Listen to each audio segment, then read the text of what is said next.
Sejumlah pedagang terlibat cekcok dengan sesama pedagang di kawasan Pujasera, Taplau, Pantai Padang.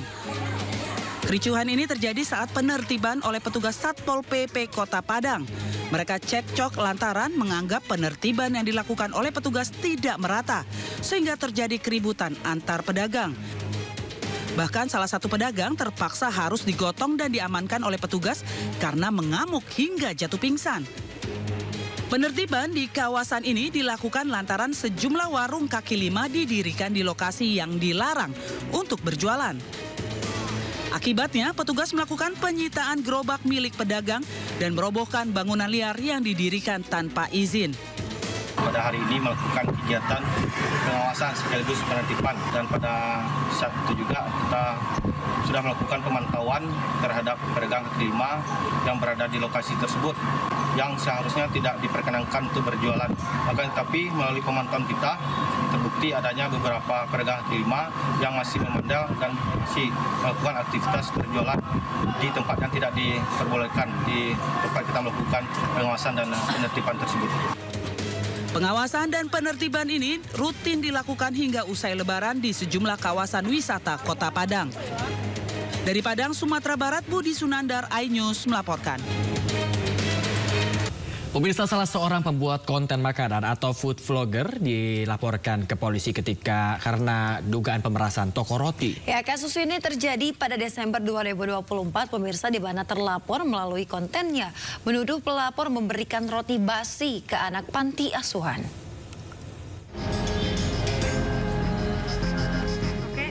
Polres Metro Jakarta Selatan membenarkan memeriksa pembuat konten makanan atau food vlogger William Anderson alias Code Blue yang dilaporkan manajemen salah satu produk roti. Code Blue dilaporkan atas dugaan pemerasan bermodus konten makanan yang dilayangkan pada November 2024 lalu. Polisi menyatakan ia diperiksa sebagai saksi. Jadi WA adalah saksi yang terlapor. Dia menaikkan atau memviralkan salah satu brand yang melaporkan, kemudian itu ternyata bukan brand yang memberikan ke panti asuhan di wilayah Jakarta Selatan, yaitu di Jagakarsa. Sementara itu, William Anderson membantah melakukan pemerasan. Ia mengaku menawarkan kerjasama pembuatan konten dan mendapat bayaran. Dugaan pemerasan bahwa saya sebagai konten kreator memeras pemilik usaha, bahwa itu tidak pernah terjadi dan tidak ada yang namanya pemerasan. Itu hanya penawaran kerjasama. Untuk penawarannya sendiri mungkin seperti apa sih kok pada saat itu kok? Penawarannya sendiri itu simpel sebenarnya. Oke, ada 5 tahap kerja yang akan gue lakukan untuk pihak mereka. Lalu gue meminta imbalan berupa fee sebesar 350 juta dan gue akan posting sebanyak 8 konten. Sebelumnya, Code Blue menuai kontroversi terkait kontennya yang menuduh salah satu toko roti memberikan roti basi ke anak panti asuhan. Meski sudah meminta maaf, namun Code Blue justru dihujat hingga dituding memeras. Dari Jakarta, Helmi Sajangbati, iNews melaporkan. Pemirsa, Kapolres Ngada menjadi tersangka kasus kekerasan seksual. 4 orang menjadi korban, di mana 3 diantaranya masih di bawah umur. Mabes Polri menghadirkan AKBP Fajar Widya Dharma Lukman yang sebelumnya menjabat sebagai Kapolres Ngada dan resmi ditetapkan sebagai tersangka kekerasan seksual. Tersangka akan segera menjalani sidang etik dan pidana. Dari hasil pemeriksaan, tersangka melakukan pelecehan seksual kepada 4 orang. 3 diantaranya masih di bawah umur, yakni berusia 6 tahun, 13 tahun, dan 16 tahun. Sementara satu korban lain berusia 20 tahun. Di mana selain melakukan pelecehan seksual dengan korban, anak tersangka merekam serta menyebarkan perbuatan bejatnya. Penyidik juga menemukan fakta jika mantan Kapolres Ngada ini menggunakan narkoba. Polisi telah melakukan pemeriksaan terhadap 16 orang saksi dari peristiwa ini. Baik, terima kasih. Bisa dibuat kembali. Saya menyampaikan hasil dari penyelidikan pemeriksaan melalui kode etik dari Watprof, ditemukan fakta bahwa FLS telah melakukan pelecehan seksual dengan anak di bawah umur sebanyak 3 orang dan 1 orang usia dewasa. Antara lain, saya akan menyebutkan anak 1, anak 2, dan anak 3. Ya, anak 1 usia 6 tahun, anak 2 usia 13 tahun, anak 3 usia 16 tahun, dan orang dewasa dengan inisial SHDR usia 20 tahun. Sehingga ini bisa diketahui pada konteks sebagai anak dan orang dewasanya. Kemudian tanggal 24 Februari 2025 ini sudah dilakukan penanganan perkaranya oleh Divpropam dan telah ditempatkan secara penempatan khusus. Nanti akan dijelaskan sejak kapan sampai dengan kapan oleh Karwatprov, dan langkah-langkah yang telah dilakukan yaitu pemeriksaan korban dan saksi-saksi. Saksi yang sudah dilakukan pemeriksaan sebanyak 16 orang. Pemirsa, Polda Jawa Tengah memeriksa oknum polisi Brigadir AK guna mengungkap motif pelaku yang tega menganiaya bayinya hingga tewas. Sementara itu, pemirsa, diduga mendapat intimidasi, tim kuasa hukum korban meminta bantuan LPSK untuk melindungi ibu korban.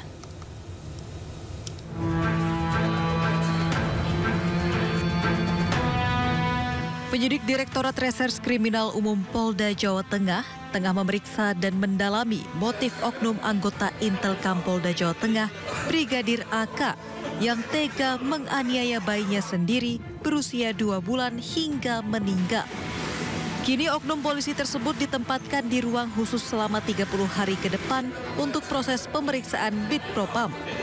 Selain proses pidana, Brigadir AK juga akan menjalani pemeriksaan kode etik.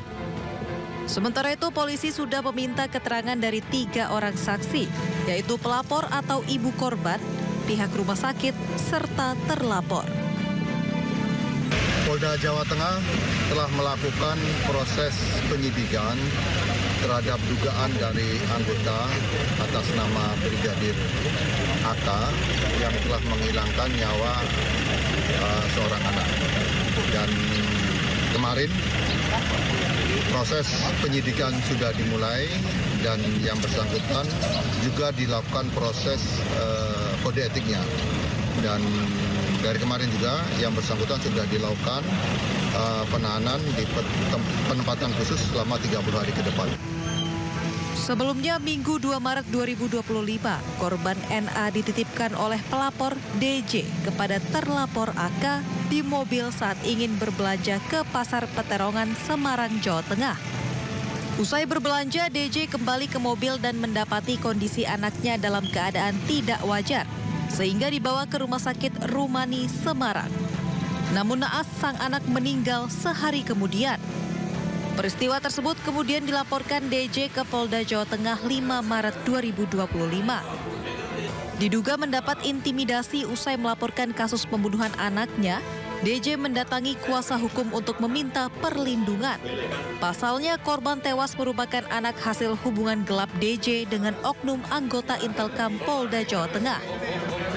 Mungkin untuk mengenai intervensi maupun intimidasi, kami sampaikan di sini ada. Namun dilakukan oleh siapa kami tidak tahu, kami tidak mau berspekulasi dan kami tidak mau menyampaikan hal-hal yang memang belum kami ketahui secara pasti. Oleh itulah kami menggandeng LPSK terkait dengan keselamatan dari dan keamanan dari klien kami.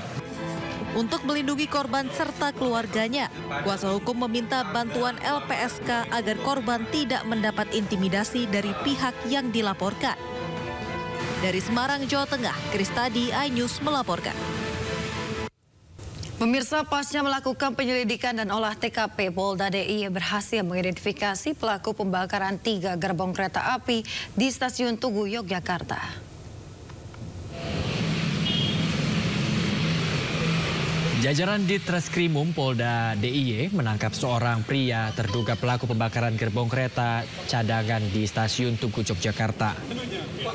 M, 21 tahun, warga asal Jakarta, ditangkap petugas di kawasan Malioboro atau tidak jauh dari lokasi kejadian pembakaran kereta.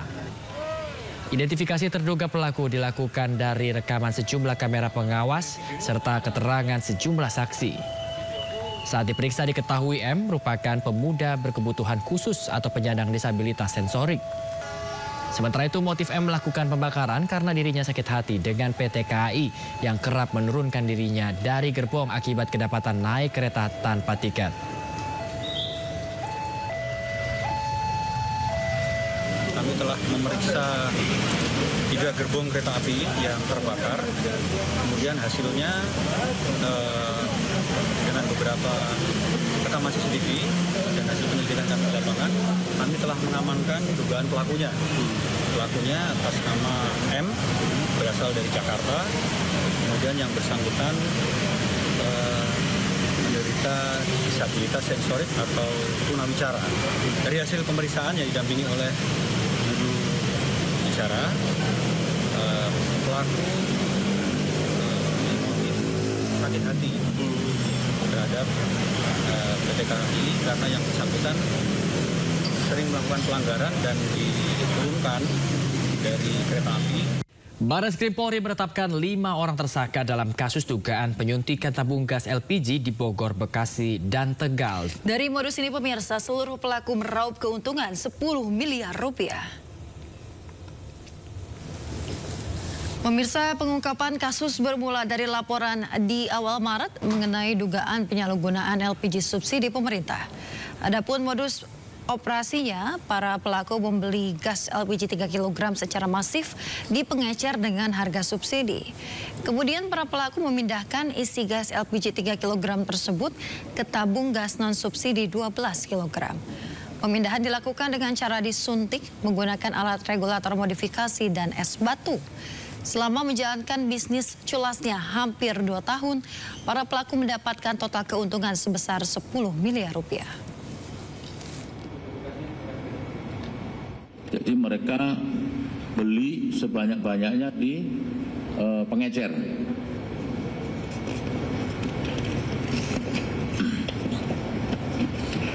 Setelah terkumpul di satu lokasi, pelaku melakukan atau menyuntikkan tabung gas non-subsidi 12 kg dengan menggunakan regulator modifikasi dan batu es.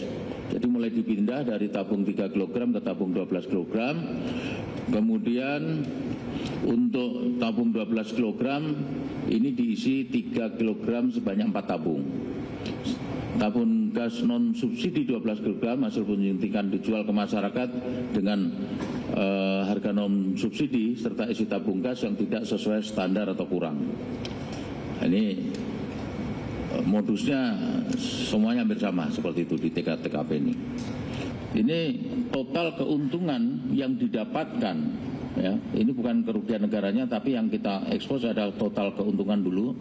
Nanti karena kerugian negara kita akan minta bantuan dari lembaga lain untuk menghitung keuntungan kerugian negara. Kenapa?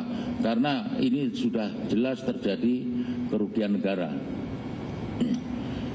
Total keuntungannya sejumlah 10 miliar 184. Pemirsa, Barreskrim Polri menetapkan 5 orang tersangka dalam kasus dugaan penyuntikan tabung gas LPG di Bogor, Bekasi, dan Tegal. Kita ke informasi berikutnya, pemirsa. Ya, di mana tadi juga ini harus diusut terus, Yasmin, ya. Betul sekali. Ya. Pemirsa, polisi mengungkap motif pembunuhan ibu dan anak yang ditemukan di dalam tempat penampungan air di Tambora, Jakarta Barat. Pelaku diketahui kerap meminjam uang korban dan mengaku bisa menggandakan uang dan menemukan jodoh.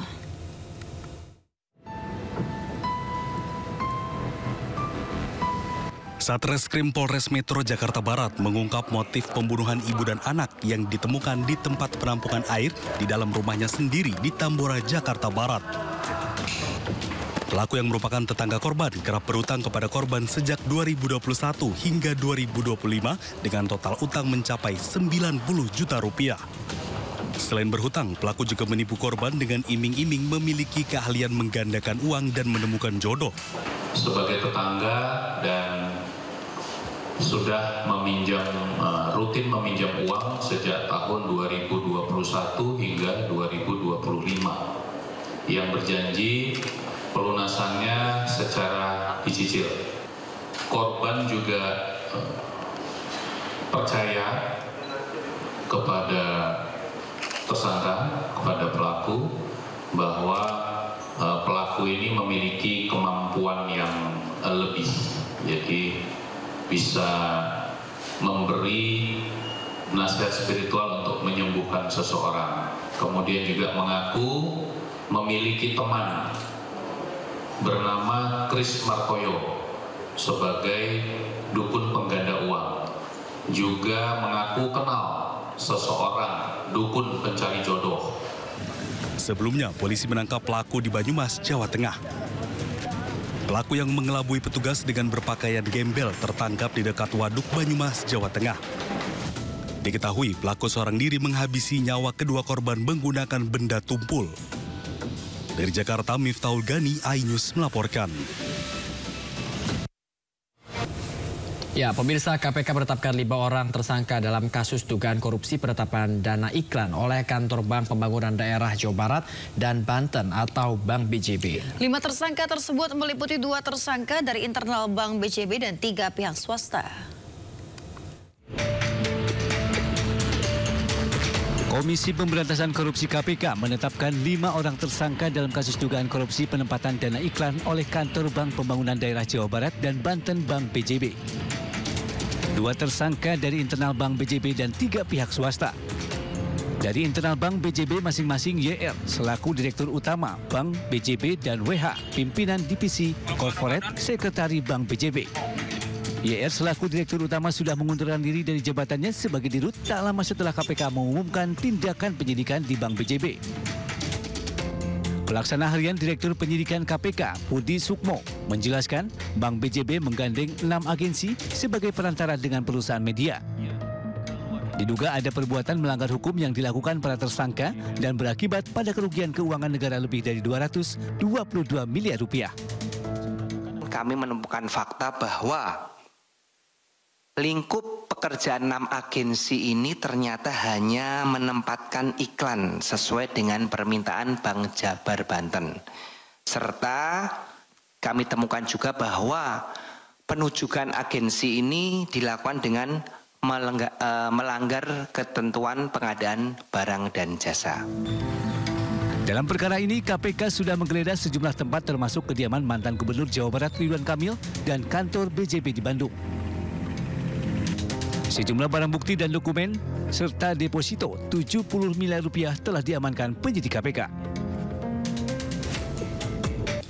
Pemirsa, saatnya kita simak pantauan arus lalu lintas. Kami telah terhubung dengan Brigadir Cici Rangga dari NTMC Polri yang kini berada di kawasan Cawang, Jakarta Timur. Ya, halo Brigadir Cici, bagaimana pantauan arus lalu lintas dari tempat Anda melapor saat ini?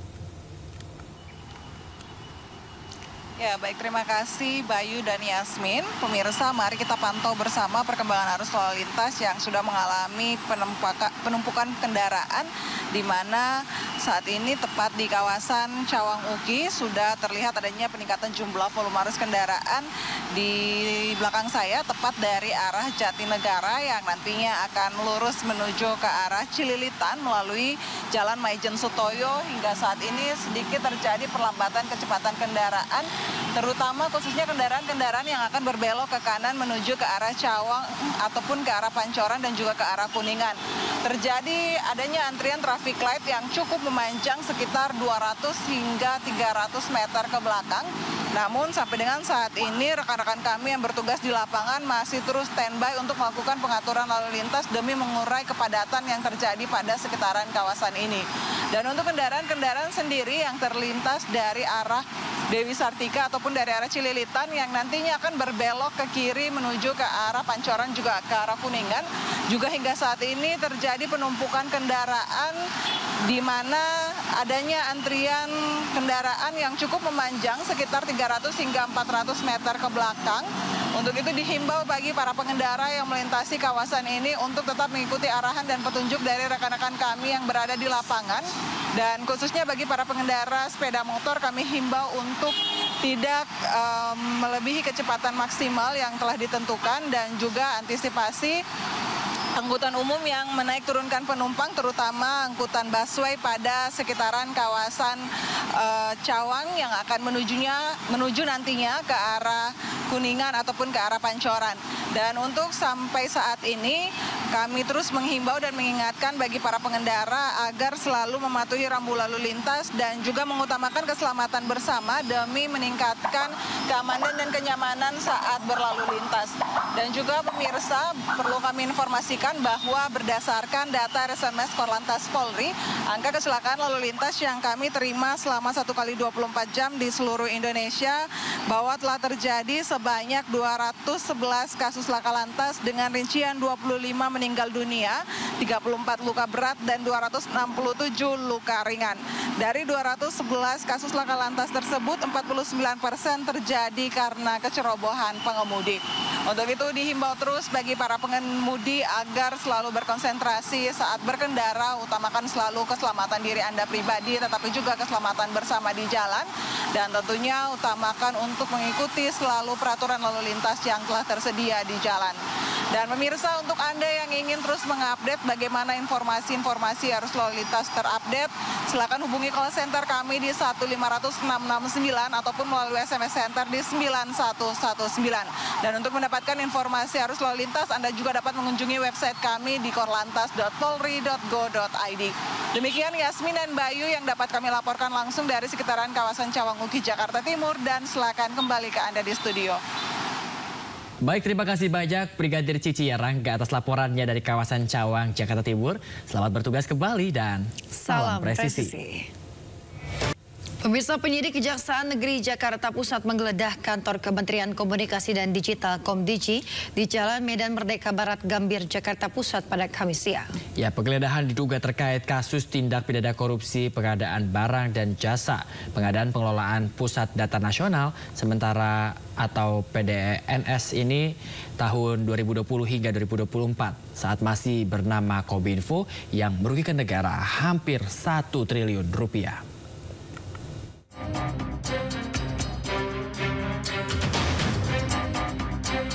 Kantor Kementerian Komunikasi dan Informatika yang kini menjadi Kementerian Komunikasi dan Digital (Komdigi) Kamis siang digeledah penyidik Kejaksaan Negeri Jakarta Pusat.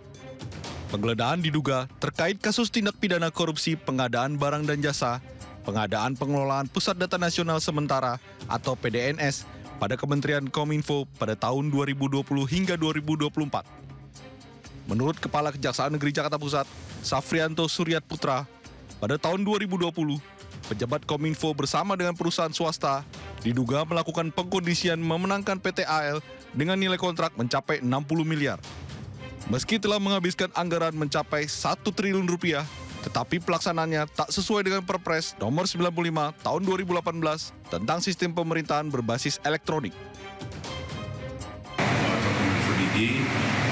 Dan beberapa tempat lainnya di Jakarta Pusat, Jakarta Selatan, Bogor, serta Tangerang Selatan terkait dengan penyidikan dugaan tindak pidana korupsi pada kegiatan pengadaan barang dan jasa, pengadaan data nasional sementara tahun 2020 sampai dengan 2024. Penyidik juga melakukan penggeledahan di sejumlah tempat lainnya di wilayah Jakarta Pusat, Jakarta Selatan, dan Bogor. Penyidik mencita beragam barang bukti mulai dari dokumen, uang tunai, pecahan rupiah dan dolar, mobil, tanah, bangunan serta barang bukti elektronik lainnya yang diduga berhubungan dengan tindak pidana korupsi Akwo. Dari Jakarta Pusat, Rani Sanjaya, iNews melaporkan.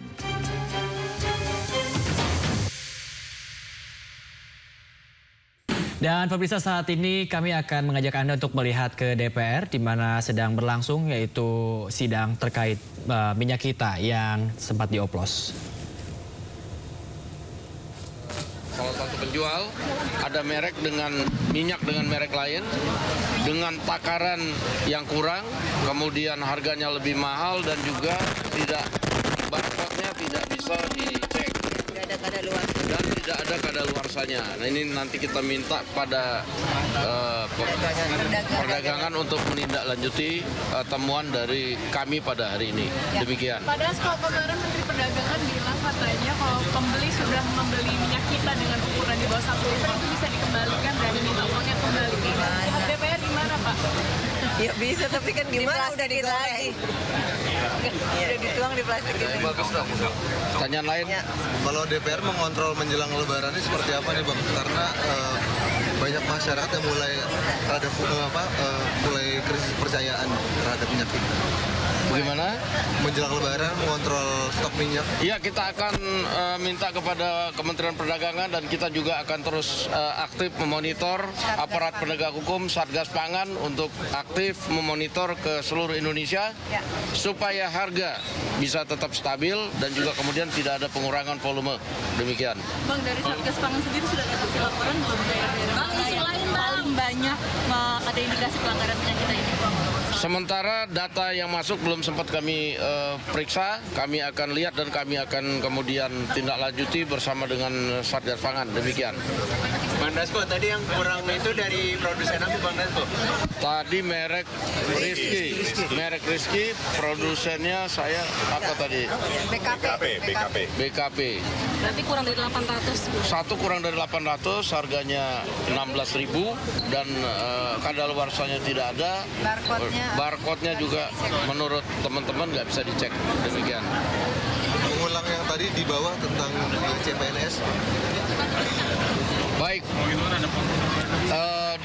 2 hari yang lalu DPR sudah memberikan masukan kepada pemerintah berdasarkan hasil rapat Komisi 6 dan Kementerian Pan-RB, Komisi 2 dengan Kementerian Men-Pan-RB beberapa waktu yang lalu dan BKN. Kami meminta pemerintah melakukan simulasi-simulasi untuk mempercepat pendataan, merapikan pendataan dan juga mempercepat pengangkatan CPNS dan P3K agar bisa dilakukan lebih cepat dan semua di tahun 2025. Dan kita akan mendengarkan hasilnya mungkin paling lambat minggu depan dari pemerintah keputusan tentang percepatan pengangkatan CPNS dan P3K. Demikian. Soal pertemuan Pak Prabowo dengan Sri Mulyani itu benar dari Sri bakal kena reshuffle atau keluar? Kemarin yang saya tahu pertemuan itu adalah pertemuan berbuka puasa sambil membahas keadaan ekonomi terkini dan saya sudah juga cek kepada pemerintah belum ada rencana reshuffle dan kalau kepada Bu Sri Mulyani juga saya belum sempat, tapi kalau melihat pertemuan buka puasa kemarin yang seperti teman-teman lihat di media, keduanya penuh keakraban, saya pikir isu yang dibuat di luaran itu adalah isu yang tidak berdasar dan membuat semangat berpuasa menjadi kendor. Demikian. Beredar soal Surpres RUU Polri, apakah pimpinan DPR sudah menerima apa? Surpres RUU Polri? Sampai dengan saat ini saya tegaskan bahwa DPR belum pernah menerima surpres tentang rancangan undang-undang atau revisi rancangan undang-undang Polri. Demikian. Tapi sikap rancangan undang-undang sebelum reses ini. Gimana? Kalau revisi TNI ada kemungkinan akan disahkan sebelum reses ini ya Bang? Jadi kalau revisi Undang-Undang TNI itu kan dibahas di Komisi 1. Kita belum cek dinamikanya seperti apa karena yang tahu itu adalah Komisi 1. Bisa cepat, bisa lambat, tergantung dinamika daripada pembahasan. Demikian. Ya, inisiatif dari DPR justru. Nah sehingga ya dengan adanya inisiatif untuk melakukan revisi, ya tentunya poin-poin yang tentunya kita sudah sama-sama tahu, poin-poin yang hanya untuk supaya tugas pokok dari TNI berjalan dengan lancar. Demikian. Sidang kembali menegaskan ini akan dilakukan kapan Pak? Senin Pak. Untuk namanya sidang kan nggak bisa diumumin. Nanti kalau sidang diumumin itu nanti yang kurang, yang ini bisa hilang dari pasaran. Sidak mudik nanti sebentar. Ya, kita akan lakukan sidak-sidak ya menjelang Lebaran lah nanti. Minyak tadi yang disinyalir tidak ada kadaluarsa dan kurang nilainya itu ditarik dari pasaran atau tidak? Harus ditarik dari pasaran menurut Mbak Oneng ini karena itu merugikan masyarakat tentunya. Kalau dia sudah kadaluarsa tentunya merugikan kesehatan, berbahaya. Dan kemudian dari segi ekonomis itu harganya sangat mahal dibandingkan dengan yang 1.000 mili. Demikian. Kapan akan segera ditarik? Ya saya minta supaya segera ditarik, nanti Komisi 6 akan menindaklanjuti. Oke. Selamat berpuasa. Soal Kapolres Ngada itu kan diduga mencabuli anak di bawah umur dari pimpinan meminta Komisi 3 untuk memanggil Kapolri atau Mabes. Nah, saya pikir langkah yang dilakukan oleh Polri sudah tepat bahwa perbuatan yang dilakukan itu adalah perbuatan yang tidak semestinya dan tentunya hukuman berat yang apabila benar-benar terbukti harus dilakukan disertai dengan saya pikir harus selain pidana juga harus dipecat dari Polri. Demikian. Nah, sama satu lagi kemarin kan itu Pak Ahok diperiksa ya sebagai saksi di. Nah, itu jadi komisaris itu dia hanya menerima laporan-laporan baiknya aja di Pertamina itu. Nah, dari DPR sendiri gimana, Bang? Ya, saya pikir sebagai komisaris itu kan kemudian menerima laporan-laporan, kemudian hasil audit yang sudah dilakukan. Nah, tentunya keadaan kondisi yang ada seperti sekarang ini, tentunya kita harus kemudian cek lagi bagaimana pada waktu proses pemeriksaannya, bagaimana proses auditnya, kalau memang terjadi unsur-unsur yang sekarang terjadi. Demikian. Oke. Ya.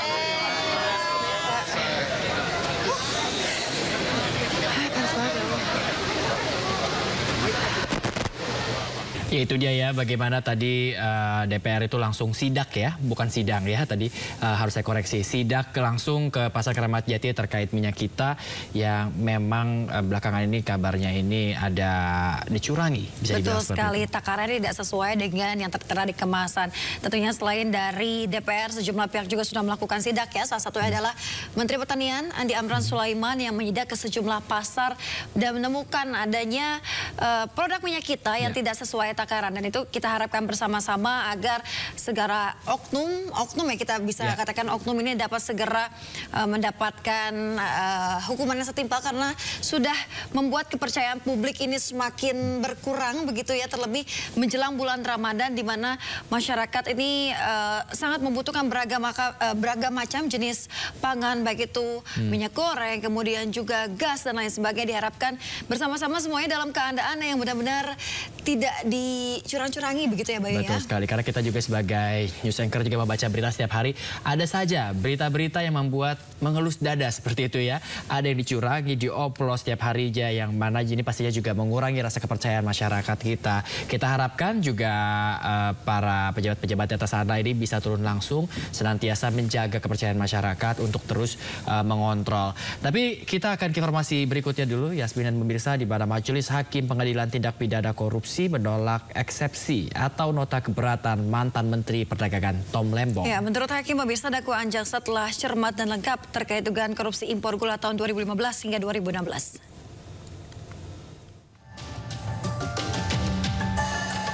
Ketua Majelis Hakim Pengadilan Tindak Pidana Korupsi Jakarta, Denny Arsan Fatrika, menolak nota keberatan Tom Lembong dalam sidang lanjutan dugaan korupsi impor gula periode 2015-2016. Menurut Majelis Hakim, dalil yang diajukan kuasa hukum Menteri Perdagangan era Jokowi ini tidak beralasan menurut hukum dan tidak dapat diterima. Hakim juga menyebut surat dakwaan jaksa penuntut umum telah memenuhi syarat formal dan material. Jaksa dinilai hakim telah menguraikan rincian perbuatan Tom Lembong berikut waktu serta lokasi kejadian dengan cermat dan lengkap. Karenanya, hakim memerintahkan jaksa untuk melanjutkan pemeriksaan perkara dugaan korupsi impor gula ke tahap pembuktian dalam sidang lanjutan pekan depan. Dan tentunya hari ini saya terutama mengapresiasi putusan Majelis Hakim bahwa memang laporan audit BPKP ya, yang terkait perkara saya harus segera disampaikan ya, kepada kami sebagai terdakwa ya, supaya adil, supaya fair, supaya kami punya waktu untuk meneliti dan mempersiapkan pembelaan dan juga tentunya saksi-saksi ahli terkait. Ya. Tentunya kami masih tetap kecewa dengan dakwaan yang kualitasnya patut disesalkan. Ya. Sekali lagi sangat-sangat tidak mencerminkan secara akurat. Tom Lembong terjerat kasus impor gula karena menerbitkan izin impor yang dianggap tidak sesuai aturan. Akibatnya, Tom Lembong diduga merugikan negara hingga 578 miliar rupiah. Kita ke informasi berikutnya, pemirsa. Basuki Cahayapurnama alias Ahok diperiksa Kejaksaan Agung sebagai saksi dalam kasus dugaan korupsi di Pertamina pada hari kemarin. Ya, usai diperiksa sekitar 8 jam, akhirnya mantan Komisaris Utama Pertamina tersebut keluar dari gedung Kejaksaan dan menemui awak media. Tahu nggak tadi keterangan apa aja yang disampaikan ke... Enggak, jadi ternyata dari Kejaksaan Agung mereka punya data yang lebih banyak daripada yang saya tahu. Ibaratnya saya tahu cuma sekaki, dia tahu udah sekepala. Saya juga kaget-kaget juga dikasih tahu penelitian ini ada fraud apa, ada penyimpangan transfer seperti apa, dia jelasin. Saya juga kaget-kaget. Karena kan ini kan subholding ya. Subholding kan saya nggak bisa sampai ke operasional. Saya cuma sampai memeriksa. Kita tuh hanya memonitoring dari RKAP gitu loh. Nah itu kan untung rugi. Kebetulan kinerja. Oh ya belum balikin. Aduh. Sorry. Jadi kebetulan kinerja Pertamina kan bagus terus selama saya di sana gitu kan. Jadi kita nggak tahu tuh. Ternyata di bawah ada apa kita nggak tahu. Nah jadi saya minta data. Saya cuma sampaikan agenda rapat kita terekam, tercatat. Silakan di Kejaksaan Agung untuk meminta dari Pertamina. Nah, saya sendiri sampaikan bahwa ini ya sebatas itu kita tahu lah. Nah, dan tentu saya sampaikan pada Kejaksaan penyidik. Intinya saya mau membantu. Mana yang kurang, nanti setelah dia dapat data-data dari Pertamina, setelah mereka pelajarin, semua rapat kan kita ada rekaman, ada catatan. Nanti kalau butuh saya lagi, ya saya datang lagi lah. Tapi kalian nggak perlu main malam-malam, buka puasa dulu. Tadi Pak baru tahu saat di dalam terkait dengan kasus ini, Pak. Nanti tanya sama penyidik, saya juga kaget-kaget gitu loh. Kok gila juga ya saya bilang gitu ya. Saya kok nggak tahu gitu. Ya wajar kita nggak tahu, karena kan di atas kan ya. Mungkin soal fakta baru ada apa pengadaan Enggak. Kalau pengoplosan saya kira itu pajak di sini penyidik nggak pernah tanya itu. Kalau pengoplosan otomatis kendaraan-kendaraan akan protes dong. Kendaraan kita macet dong. Nah saya kira bukan itu. Ini yang lebih dalam. Kalau pengoplosan langsung ketahuan konsumen. Ini memang ada soal sesuatu yang saya nggak bisa ngomong. Nanti di sidang pasti penyidik akan kasih lihat. Tapi ya saya kaget. Ternyata lebih dalam yang saya kira di kulit. Tapi ini kan sampai berlangsung sampai 8 jam ya Pak Ahok. Apa yang bikin alot di dalam pemeriksaan? Enggak, bukan alot. Saya jadi saksi 9 orang. Itu kan diulang. Tanya kenal, itu 9 orang gitu kan. Terus baca lagi, rangkap 2. Kamu kalau 9 kali 2 ada 18. Masing-masing 6-7 halaman. Ya itu aja sih ya. Bahwa penyidik pada Jampitsus telah melakukan pemeriksaan terhadap seorang saksi, ya, atas nama Pak Basuki Cahayapurnama, ya, bahwa pertanyaan yang diajukan oleh penyidik dalam pemeriksaan ini sesungguhnya masih bersifat pertanyaan yang umum, ya. Setidaknya ada 14 pertanyaan pokok yang diajukan kepada yang bersangkutan, lebih melihat kepada bagaimana tugas fungsi yang bersangkutan sebagai komisaris utama dalam perusahaan atau korporasi yang holding, ya, PT Pertamina Persero, terkait dengan pelaksanaan TUSI itu dalam konteks melakukan aktivitas pengawasan, ya, pengawasan dalam kaitan dengan importasi atau tata kelola minyak mentah dan produk kilang di subholding PT Pertamina Patraniaga.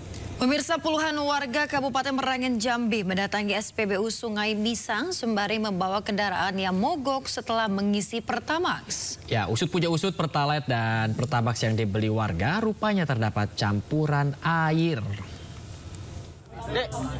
Dek, ini ya. Amankan dulu. Sebanyak 50 kendaraan roda 2 dan 3 unit mobil minibus alami kerusakan usai mengisi BBM jenis Pertamax di SPBU Sungai Misang, Kabupaten Merangin. Para warga yang kendaraannya rusak langsung beramai-ramai mendatangi SPBU meminta pertanggungjawaban pihak SPBU terkait kerusakan kendaraan mereka usai mengisi BBM. Bahkan warga juga membuktikan jika BBM tersebut bercampur dengan air dengan cara mengeluarkan BBM dari tangki sepeda motor. Si 25.000. Nah, terus jarak 10 meter baru nyampe Biji Agung. Nggak bisa hidup atau mati dewek. Terus ngengkol, depan ngengkolnya aki baru, kursi baru. Kok bisa ada hidup? Terus nengok kawan lah, ada juga mampir ke kami. Kayak itu juga menggambar kursi. Yang lain pada banyak belum ngumpul. Kami tanya sama kawan, kira penyakitnya cek itu juga, siapa yang habis ngisi minyak mati motornya. Oh, itu kenapa? Habis ngisi minyak. Kalau masuk ke ke injeksi minyak yang baru di sini, kira air kalau nya. Oh, air bang? Iya. Padahal ngisi di pom bensin. Iya. Kasus tercampurnya BBM jenis Pertalite dan Pertamax dengan air ini tengah diselidiki pihak kepolisian Resor Merangin.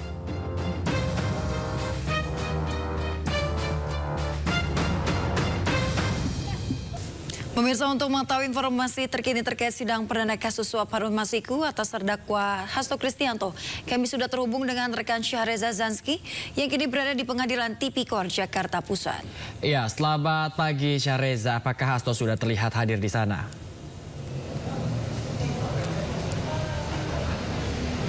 Ya, baik Bayu, Yasmin dan juga pemirsa, hari ini untuk sidang perdana Sekjen PDI Perjuangan Hasto Kristianto hingga saat ini dari pihak terdakwa belum terlihat, dan kami sejatinya sudah melihat beberapa kader daripada PDI Perjuangan yang sudah datang pada hari ini, dan juga kami melihat ada beberapa tim kuasa hukum yang sudah hadir. Salah satunya adalah ex juru bicara KPK Febri Diansyah yang secara mengejutkan memang tergabung dalam tim kuasa hukum dari pihak Hasto Kristianto. Dan untuk diketahui juga Bayu dan juga pemirsa, ini adalah sidang perdana, akan dimulai pada pukul 9:20 waktu Indonesia Barat, dan ini dipimpin langsung oleh Hakim Ketua Rios Rahmanto yang juga ditemani oleh dua hakim anggota, yakni Fajar Kusuma Aji dan juga Sigit Herman Binaji, yang mana nanti panitera penggantinya adalah Eko Budiarno. Namun kami masih belum melihat ada beberapa dari pihak majelis hakim dan juga beberapa anggota yang bersiap tentunya untuk menjalani sidang pada hari ini. Dan kami juga masih menunggu Bayu dan juga pemirsa, apakah nanti ada beberapa statement baru dari pihak PDI Perjuangan. Beberapa kader memang kemarin sempat dilakukan pertemuan di kediaman rumah Megawati Soekarno Putri, dan memang ini dilakukan jelang adanya persidangan kali ini. Dan fakta menarik Bayu dan juga pemirsa, dari tim kuasa hukum Hasto ini menyediakan ataupun mempersiapkan setidaknya 17 pengacara, di mana dari pihak kuasa hukum Hasto yakni Roni Talapesi mengatakan mereka adalah yang profesional dan campuran dari para kader PDIP dan juga dari beberapa profesional dalam bidang hukumnya. Dan memang hingga saat ini informasi yang kami terima dari pihak JPU KPK sendiri ini menyediakan sebanyak 12 jaksa penuntut umum untuk menghadapi sidang pada kali ini. Dan menarik Bayu, Yasmin dan juga pemirsa, untuk mengulik beberapa kasus ini, dan perlu diketahui juga bahwa ini adalah kasus di mana Sekjen PDI Perjuangan Hasto Kristianto bersama Doni juga diadili atas kasus dugaan tindak pidana suap, dan di mana mereka disebut menyuap mantan komisioner KPU yakni Wahyu Setiawan, dan ini dilakukan untuk kepentingan pergantian antar waktu untuk proses anggota DPR RI 2019-2024, dan ini terkait dengan Harun Masiku yang hingga saat ini masih buron. Namun menarik Bayu, Yasmin dan juga pemirsa untuk menyaksikan sidang pada hari ini untuk menyaksikan adanya pembacaan dakwaan oleh pihak JPU KPK. Namun bisa dipastikan Hasto belum terlihat pada hari ini, baik itu tidak hanya Hasto dan juga Doni belum terlihat sebagai terdakwa dalam kasus ini. Sementara itu Bayu, Yasmin, kembali ke Anda. Baik, terima kasih rekan Syareza Zanski melaporkan langsung dari Pengadilan Tipikor Jakarta Pusat. Selamat bertugas kembali.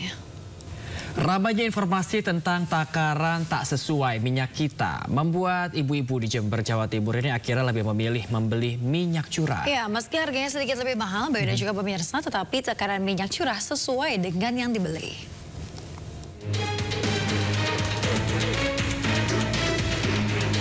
Ramainya kabar takaran minyak kita yang tak sesuai ternyata berdampak di sejumlah pasar seperti di Pasar Tanjung Jember ini. Sejumlah ibu memilih membeli minyak curah karena khawatir minyak kita dicurigai takarannya kurang dan tak sesuai. Padahal harga minyak kita lebih murah dari minyak curah. Ya selain apa itu minyak kita itu kan takarannya kurang, ya jadi kita larinya ke curah. Kalau dihitung-hitung ya sebetulnya lebih murah minyak kita daripada minyak curah. Oh gitu ya. Untuk apa nih Bu? Untuk apa, persiapan lebaran atau apa membeli minyak? Ya kebutuhan sehari-hari yang pasti.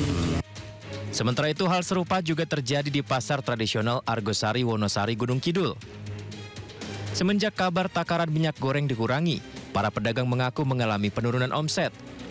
Bahkan tak jarang pembeli bertanya, mengapa takaran minyak kita tidak sesuai. Adanya yang beda-beda ini dikeluhkan konsumen nggak Bu kalau dari pedagang?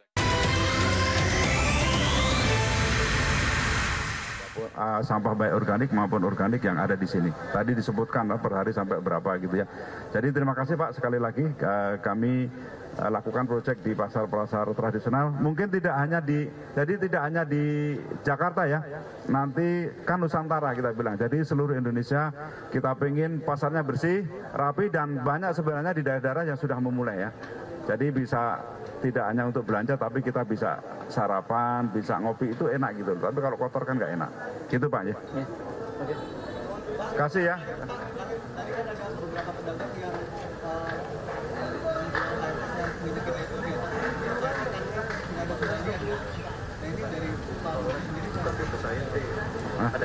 Tidak di atas HIT, menjualnya 15.700. Itu kan kadang-kadang kan 15 berarti duitnya 16.000 kadang-kadang kan. Jadi pedagang kan kadang nggak punya kembalian recehnya. Ya, kalau kemudian pembelinya ya udah dian aja 300-nya untuk produk ini kan nggak ada masalah kan dia jadi nggak perlu bayar juga kan yang 300.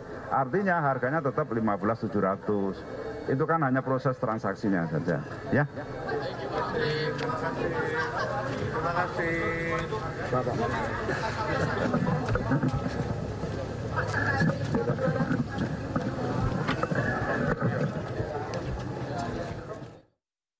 Hasil penyadapan. Dia ini saksi ini, ya. Ini saksi ahli atau saksi fakta? Kalau saksi fakta artinya kan dia melihat kejadian, ya. Ini kan yang namanya saksi de auditu. Ya. Ini buat saya ya. Ini satu pengalaman buruk dalam penegakan hukum kita. Karena biasanya saksi-saksi perbalisan itu selalu diperiksa mengenai tindakan orang, ucapan orang, ya, ketika mereka sedang diperiksa. Bukan seperti ini caranya.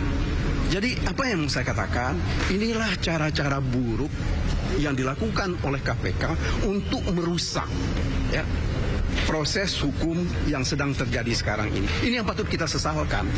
Apalagi kalau memang betul, misalnya ini mereka lakukan untuk kepentingan orang tertentu, ya maka tamatlah yang namanya negara hukum Republik Indonesia. Sengaja dirusak untuk gengsi dari orang-orang yang ya sepatutnya tidak perlu dilindungi. Karena apalagi kalau orang-orang ini adalah orang-orang yang mencoba membuat tirani baru, ya. Mereka akan menjadi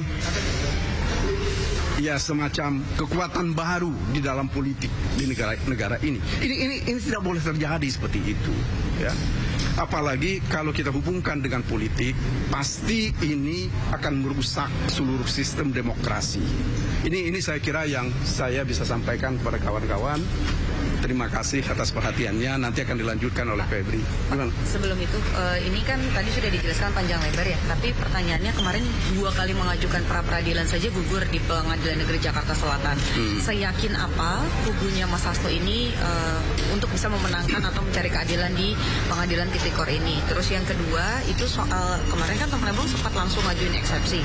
Apakah hal itu juga akan diajukan juga oleh Mas Hasto di hari ini atau nanti di persidangan selanjutnya? Pertama begini, kalau mengenai soal pra-peradilan, saya kira sudah jelas ya.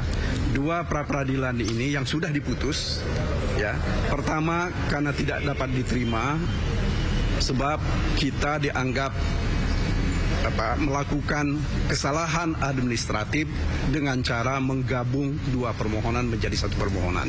Yaitu itu pendapatnya hakim ya. Meskipun buat saya pendapat seperti ini ya pendapat yang tidak ada dasarnya ya. Karena tidak ada aturan yang melarang orang menggabung 2 masalah hukum dalam 1 permohonan pra-peradilan. Karena begini, di dalam praktek hukum kita, baik dalam perdata maupun pidana, penggabungan perkara itu hal yang biasa, seperti yang terjadi sekarang hari ini. Ya. Hari ini Mas Hasto ini digabung didakwa dengan 2 dakwaan dalam 2 perbuatan pidana dalam 1 surat dakwaan. Ya. Jadi sebenarnya itu bisa kita perdebatkan. Kemudian yang kedua mengenai penolakan atau gugurnya permohonan pra-peradilan yang kemarin yang dilakukan. Seperti saya sampaikan beberapa hari yang lalu, ini adalah memang ada skenario ya, yang dibuat sedemikian rupa supaya permohonan pra-peradilan kami ini gugur. Apalagi ya proses dalam terkait dengan penyerahan tahap 2 itu kemudian perlimpahan berkas perkara itu kan cuma 1 hari. Artinya ini memang betul-betul ada speedy trial ya, dalam tanda kutip ya. Artinya ada yang memang menghendaki supaya itu digagalkan. Sungguh sesuatu yang akan menjadi catatan buruk negara ini, di negara ini. Saya kira itu. Jadi yakin bisa menang di Pengadilan Tipikor? Insya Allah. Ya. Kalau eksepsi disiapkan hari ini juga? Eksepsi kami belum akan sampaikan hari ini karena kami ingin betul-betul mencoba menyampaikan eksepsi ini dengan eksepsi yang baik, dalam arti bahwa kami tidak hanya akan bicara soal teknis perkara ya, tetapi ada hal-hal yang lain yang akan kami sampaikan dari awal sehingga pembelaan nanti arahnya adalah seperti itu. Oke, betul. Saya kira cukup dulu ya, karena harus ke bawah. Ya. Mas Febri. Terima kasih Pak Menteri. Ya.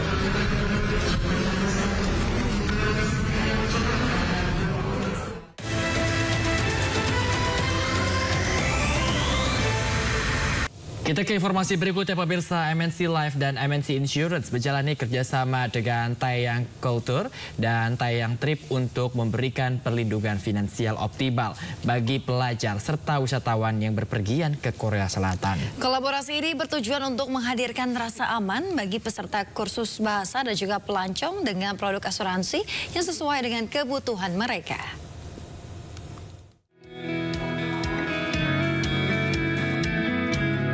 Penandatanganan Memorandum of Understanding antara MNC Insurance Business Group dan CV Matahari Pranata Kreatif yang menaungi Taeyang Culture dan Taeyang Trip berlangsung di Taeyang Space, Semarkon, Bandung, yang sekaligus menandai awal kolaborasi untuk memberikan manfaat bagi para peserta kursus dan wisatawan.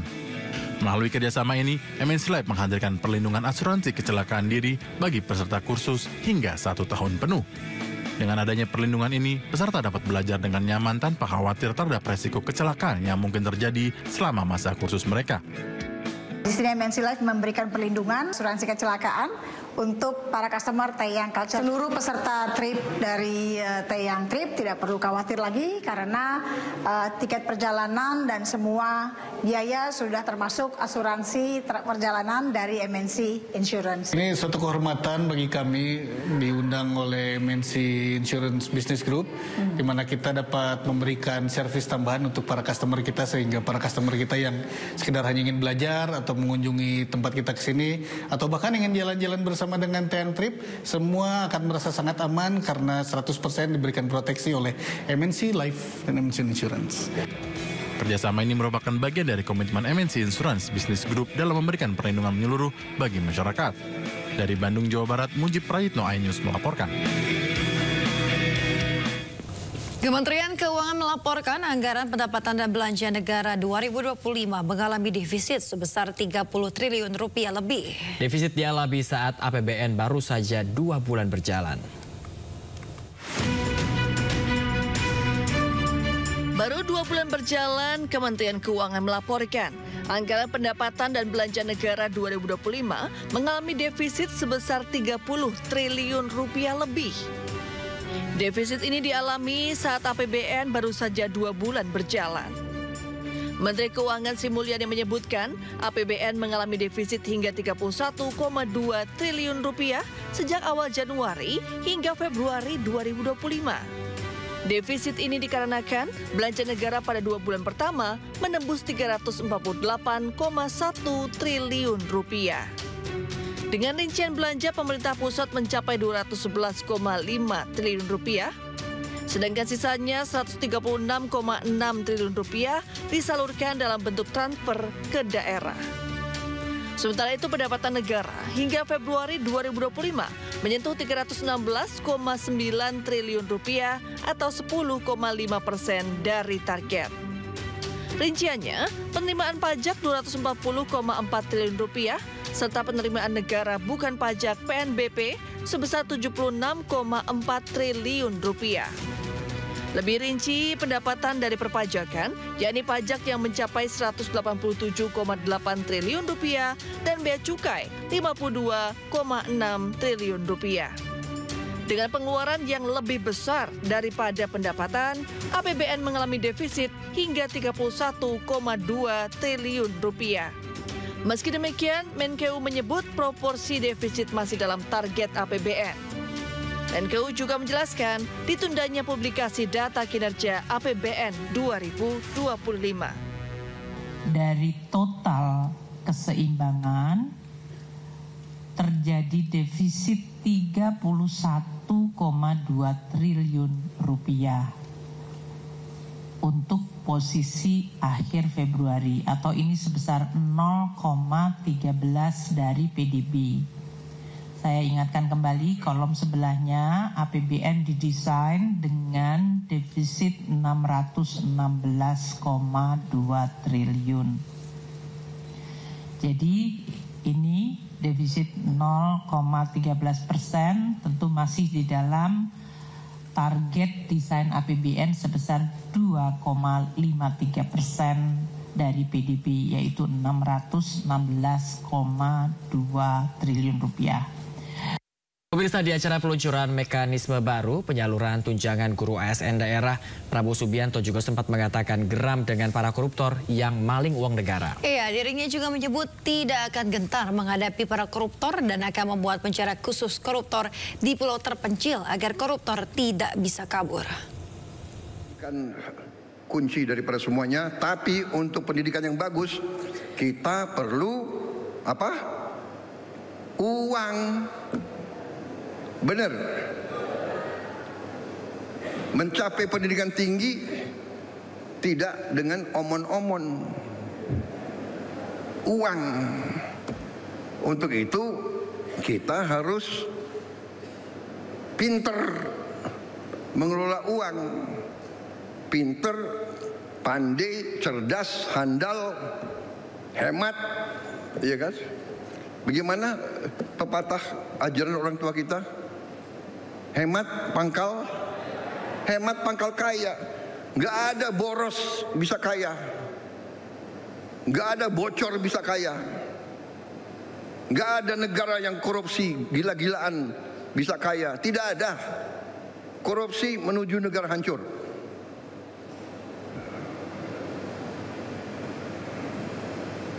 Saya tidak akan mundur menghadapi koruptor. Saya tidak akan mundur menghadapi koruptor.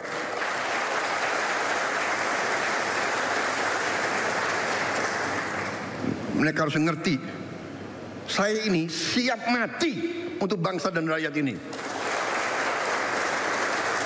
Saya tidak takut. Mafia manapun saya tidak takut. Apalagi ada Kapolri sama Panglima TNI. Masa kita takut? Apalagi guru-guru akan membantu saya. Ya.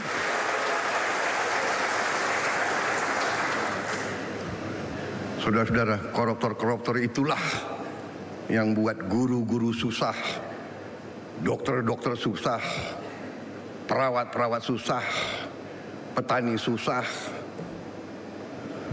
Karena itu, terima kasih dukungan saudara-saudara. Kita bersama akan menghadapi maling-maling itu. Dan kita akan mengusir mereka dari bumi Indonesia kalau perlu.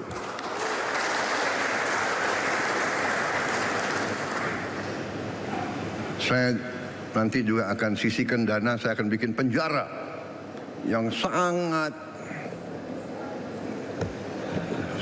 pokoknya sangat kokoh di suatu tempat yang terpencil, mereka nggak bisa keluar malam hari. Kita akan cari pulau, kalau mereka mau keluar biar ketemu sama hiu.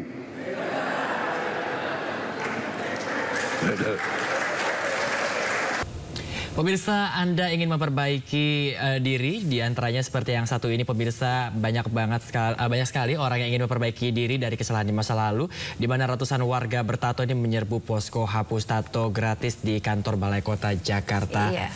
Ya, hal ini dilakukan agar lebih fokus dalam beribadah. Berikut liputannya.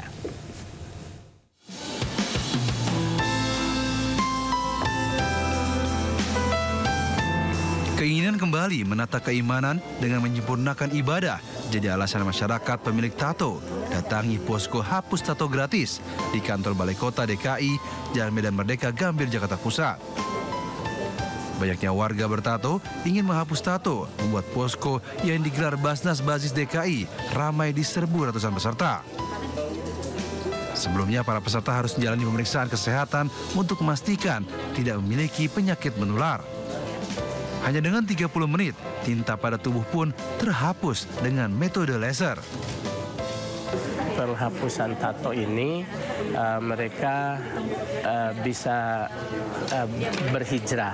Berhijrah artinya kembali kepada aslinya kalau memungkinkan, tetapi kalau tidak memungkinkan minimal mereka sudah hilang tato-tatonya itu. Alhamdulillah adanya kegiatan ini membantu dah. Bantu ya? Iya. Tapi sebelum Bapak Buriantri tindakan enggak. Emang di sini aja ya? Iya, sekali jepret 10 juta. Sekali jepret 10 iya. Di sini gratis ya?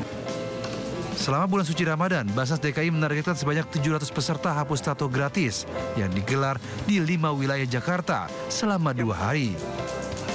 Dari Jakarta, Rani Sanjaya melaporkan. Ya pemirsa, pendaftaran mudik gratis Kemenhub untuk Lebaran tahun ini telah dibuka, baik menggunakan bus, kereta api maupun kapal laut, bahkan bisa sekaligus mengangkut sepeda motor secara gratis. Iya pemirsa, lalu bagaimana cara pendaftaran dan persyaratan mudik gratis? Dan berikut laporan rekan kami, Raisa Nadia.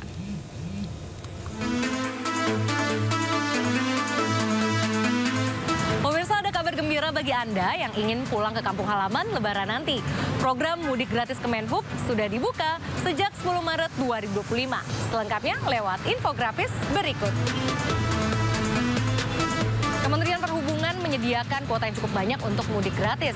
Untuk mudik menggunakan bus ada sekitar 21.000 lebih tempat duduk yang disediakan. Lalu untuk mudik menggunakan kapal laut ada sekitar 47.800 tempat duduk. Dan ada sekitar 16.900 tempat duduk yang tersedia dengan mudik menggunakan kereta api.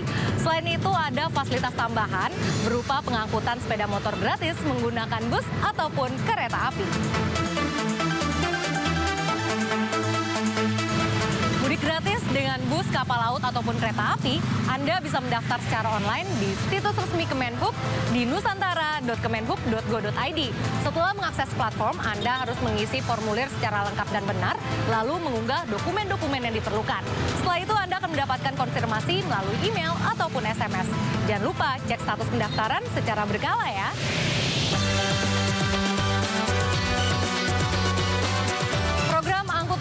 Gratis atau MOTIS kembali digelar tahun ini. Anda bisa mudik gratis sambil membawa sepeda motor dengan menggunakan kereta api. Syaratnya antara lain harus memiliki KTP, kartu keluarga, SIM C, serta STNK yang masih berlaku. Sepeda motor yang memenuhi syarat adalah yang berkapasitas 200 cc. Satu sepeda motor nantinya akan mendapat 2 tiket penumpang. Selain itu, Anda harus menyerahkan sepeda motor 1 hari sebelum keberangkatan. Anda tidak boleh menitipkan helm ataupun spion. Selain itu, BBM sepeda motor juga harus dikosongkan sebelum diserahkan.